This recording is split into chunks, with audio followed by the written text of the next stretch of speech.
ऐसा बताते हैं कि कम उम्र में हार्ट अटैक के मामले दिनों दिन बढ़ते जा रहे हैं।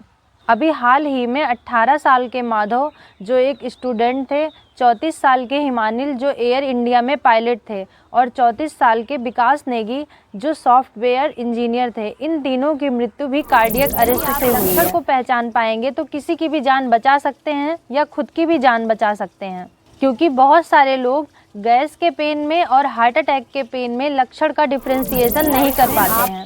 यदि आप ज़्यादा वर्किंग नहीं हो तो आपको डेयरी प्रोडक्ट या फैट वाली चीज़ों को कम करना बहुत ही ज़रूरी है। अच्छा, अक्सर कई लोग ये भी बोलते हैं कि हमारे दादा नाना जो भी थे पहले के लोग, वो लोग घी का सेवन करते थे और उन्हें तो कभी हार्ट अटैक नहीं आया। अक्सर जो तेल वाली कंपनियां होती हैं वो कोलेस्ट्रॉल फ्री उसमें लिख देती हैं, लेकिन आप पीछे देखोगे तो ट्रांस फैट उसमें प्रेजेंट रहता है। तो जितना ही कोलेस्ट्रॉल हानिकारक होता है उतना ही ट्रांस फैट भी हमारी बॉडी के लिए हानिकारक होता है। Hello friend, welcome back to my channel. आज हम एक विषय पे चर्चा कर रहे हैं जो किसी की जान बचा सकता है। सबसे पहले मैं आपको एक रियल लाइफ स्टोरी के बारे में बताती हूँ। जब मैं हॉस्पिटल में प्रैक्टिस कर रही थी तो उस दौरान एक पर्सन था जो अक्सर ही छोटे मोटे ट्रीटमेंट के लिए आया करता था। तो पर्सनली भी मैं थोड़ा बहुत उसे जानने लगी थी। तो एक दिन उसने बताया कि वो रात में सो रहा था और 4 बजे के आसपास उसके चेस्ट में बहुत ही भयंकर दर्द उठा और वो दर्द इतना तेज़ था कि उसकी आंख खुल गई। फिर वो 1-2 घंटे दर्द में परेशान था और दर्द इतना तेज़ था कि वो डॉक्टर के पास जाके खुद को दिखा नहीं पाया। मतलब वो 2 घंटे दर्द में पूरी तरह से परेशान रहा। फिर 1-2 घंटे बाद उसे कुछ रिलीफ मिला और वो फिर से सो गया। फिर सोकर उठा तो उसे अच्छा फील हो रहा था। फिर वो अपने काम पे चला गया, लेकिन वहाँ काम करने के दौरान उसे शॉर्टनेस ऑफ ब्रीथ और बहुत ही ज़्यादा थकान लग रही थी। तो फिर वो डॉक्टर के पास गया, अपने नियर बाई किसी फिजिशियन के पास गया होगा, उसने दिखाया वहाँ पर। तो डॉक्टर ने जब उसका ईसीजी किया तो पता लगा कि वो हार्ट अटैक था और वो शॉक रह गया। इतनी कम उम्र में हार्ट अटैक कैसे? आंकड़े ऐसा बताते हैं कि कम उम्र में हार्ट अटैक के मामले दिनों दिन बढ़ते जा रहे हैं। अभी हाल ही में 18 साल के माधव जो एक स्टूडेंट थे, 34 साल के हिमानिल जो एयर इंडिया में पायलट थे और 34 साल के विकास नेगी जो सॉफ्टवेयर इंजीनियर थे, इन तीनों की मृत्यु भी कार्डियक अरेस्ट से हुई है। 2020 में हार्ट अटैक से 26,680 भारतीयों की मौत हुई है। यानी कि यंग एज में हार्ट अटैक आना बहुत ही नॉर्मल हो गया है। अभी 2 साल पहले सिद्धार्थ शुक्ला और सबको हंसाने वाले हमारे राजू श्रीवास्तव की मृत्यु भी हार्ट अटैक से ही हुई है। और आपको ये जानकर हैरानी होगी कि हार्ट अटैक से मरने वालों में 85% मेल हैं।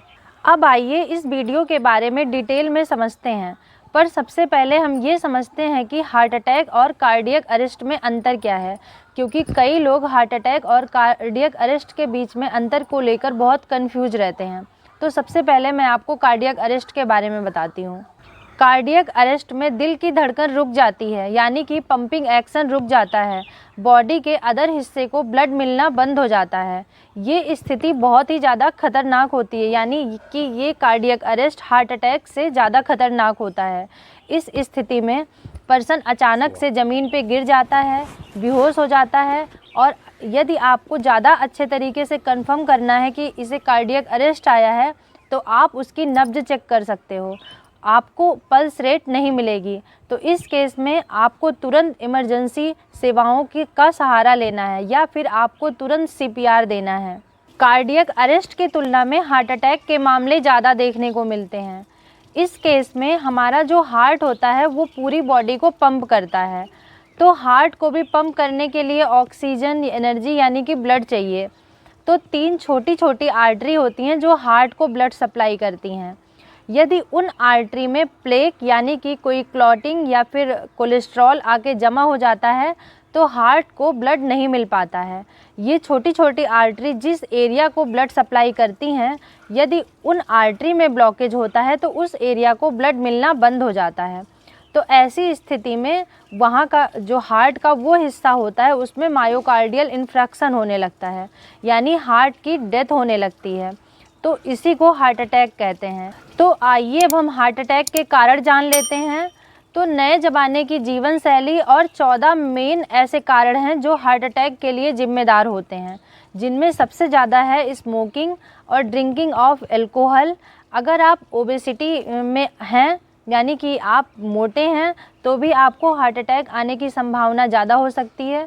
यदि आपको शुगर है तो भी आपका 5% चांस हार्ट अटैक होने के बढ़ जाते हैं। यदि आपको बीपी है तो 5 से 10% और बढ़ जाता है कि आपको हार्ट अटैक आए। इसमें फैमिली हिस्ट्री और दूसरी चीज़ जो मेन है हाई कोलेस्ट्रॉल, यानी कि यदि आपका कोलेस्ट्रॉल बढ़ा हुआ है तो संभावना है कि आपको हार्ट की प्रॉब्लम क्रिएट हो। यहाँ पर सबसे ज़्यादा जो जानने योग्य बातें हैं कि हार्ट अटैक के लक्षण क्या होते हैं। यदि आप लक्षण को पहचान पाएंगे तो किसी की भी जान बचा सकते हैं या खुद की भी जान बचा सकते हैं, क्योंकि बहुत सारे लोग गैस के पेन में और हार्ट अटैक के पेन में लक्षण का डिफ्रेंसिएशन नहीं कर पाते हैं। तो यदि आपको हार्ट अटैक का पेन आया है तो चलने पे या फिर एक्टिव रहने पे पेन और ज़्यादा बढ़ेगा, और यदि आपको गैस का पेन है तो चलने पे या एक्टिव रहने पे बढ़ेगा नहीं, हो सकता है कम हो। तो ये गैस बनने के दर्द और हार्ट अटैक के दर्द में बहुत बड़ा अंतर होता है। अब इसमें पर्सन को चेस्ट पेन होता है, टाइटनेस होती है, शॉर्टनेस ऑफ ब्रीथ होती है, हैवीनेस फील होता है, और जो दर्द होता है वो जबड़े से होते हुए बाएं हाथ की तरफ बढ़ता है, रेडिएटिंग पेन होता है, और ये पेन चौथी और पांचवी उंगली में मेनली होता है। अब आइए ये जानते हैं कि यदि आपको या किसी को हार्ट अटैक आ गया है तो उस स्थिति में क्या करें। तो सबसे पहले आपको इमरजेंसी सेवाओं का सहारा लेना है।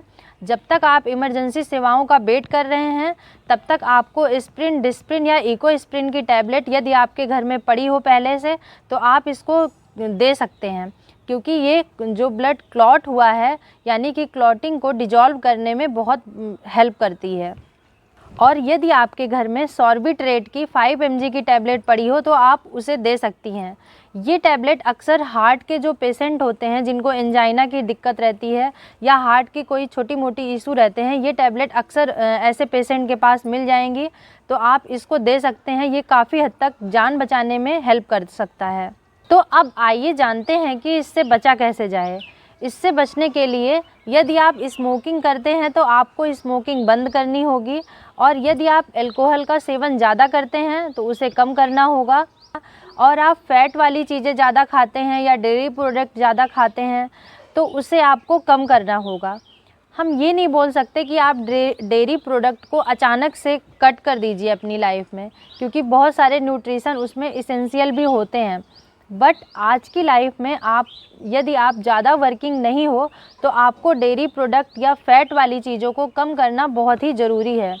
अच्छा, अक्सर कई लोग ये भी बोलते हैं कि हमारे दादा नाना जो भी थे पहले के लोग, वो लोग घी का सेवन करते थे और उन्हें तो कभी हार्ट अटैक नहीं आया।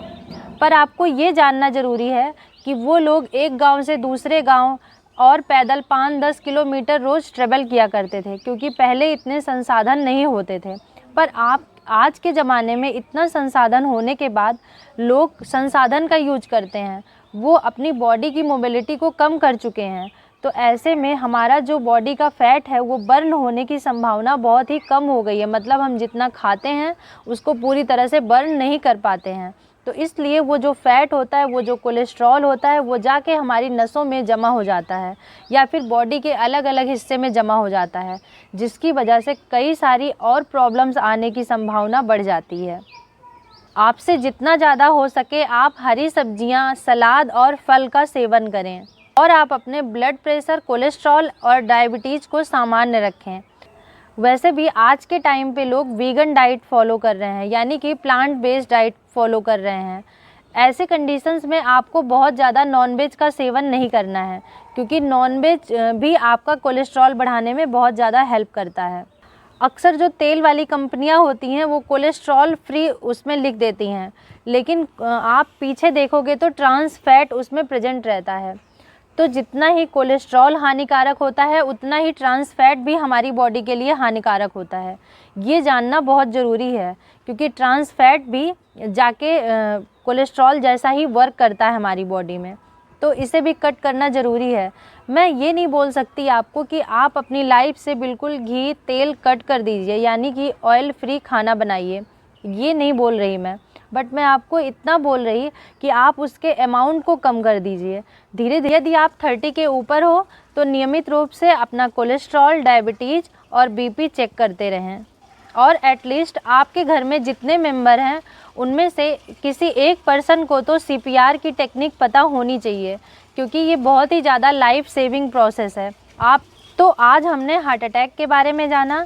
अब मिलेंगे नेक्स्ट वीडियो में एक नए टॉपिक के साथ। तब तक आप खुश रहिए और अपने दिल का ख्याल रखिए।